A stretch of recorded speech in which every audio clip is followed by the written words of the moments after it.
Ang binilin sa atin ni Mama, walang mag-aaway sa atin. Dapat dito, pantay-pantay tayo sa lahat ng bagay. Basta ako, promise. Hinding-hindi ko kayo aawayin. Promise yan, ha? Pinky promise. Esther. Ayan. Maraming rebelde ang namataan dito ngayon. Mas mabuti na hong mag-ingat. Bakit hindi ka man lang Leia, hindi natin siya kilala. Baka may mahabol dyan at mapano tayo. Pero may tama yung tao. Ang usapan, gagamutin ko lang siya. Dito ka muna sa ngayon. Baka pwedeng ikaw muna yung sumama kay Leia bukas. Oo naman, Sonia.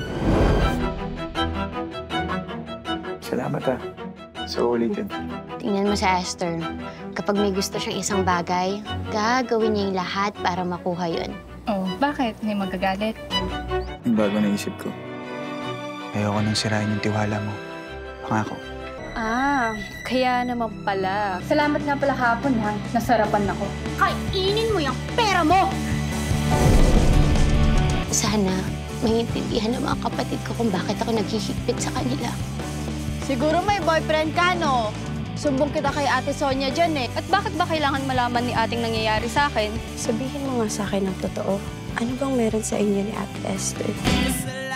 Paghati-hatian natin tatlo. Ayos ba?